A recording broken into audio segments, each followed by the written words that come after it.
chapter 10, verses 31 to 36, which is an argument between Jesus and some of the, quote, Jews. I like to refer to them as Negroes. In one of the first statement is, I have shown you many good works. For which of these good works do you stone me? And one of them is to have replied, we stone you not for good works, but you being a man, make yourself out to be God.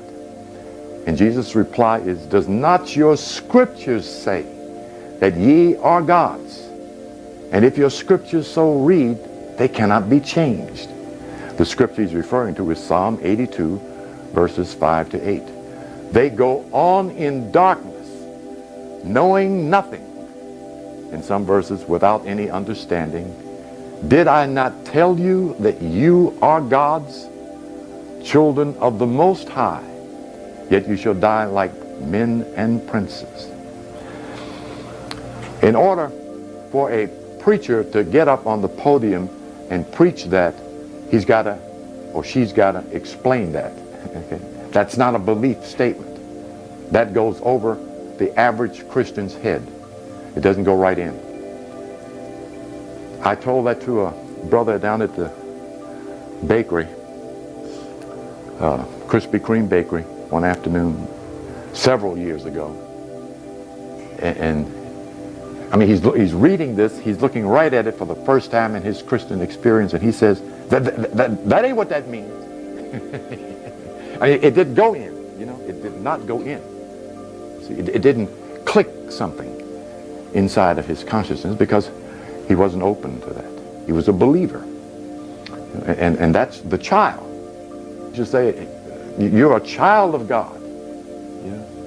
That's the first stage of your spiritual experience, is to follow, is to be led by someone else. This is a part of the Codex Inscriptus in these English letters, G-O-D, M-A-N.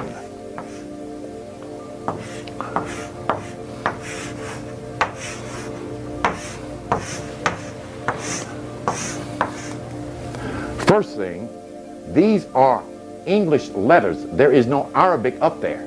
Okay, let me pull that veil off, okay? Generator, operator, destroyer. Generator is the crown of your head or your brain. That's your battery. Operator is the soul, yourself. D is destroyer. That's your sacral vertebrae, which is referred to in the Hindu text as kundalini, coil or curl line. In the Bible of Revelations, it is the serpent. Okay, that's the one Moses lifted up in the desert. Okay, when you obtain these three in harmony, in alignment, that makes you God. It does not make you infinity. It does not make you the creator and cause of all existence. It just makes you a God. That's all. But that's a good start. Before you get here, you got to go here. M-A-N. You must master your own mind and body, which makes you able to function in a balanced sense of thinking and thought and the power of thought. When you're able, you then are and can become noble, obtaining the qualities of divinity that makes one noble. Diane is not noble, even though she's princess this and princess that. Them little crowns they get, and that's the ritual. When you get this, that makes you noble. Okay? Queen. We even went on and named some slum queens. This is very true esoteric. You most assuredly are queens. This is the synonym of the soul. The soul is feminine. Queen is power. Soul, power. King is authority. Mental authority. In order to become this, you got to have both of them. You got to become king and queen of your own earth, which is your body.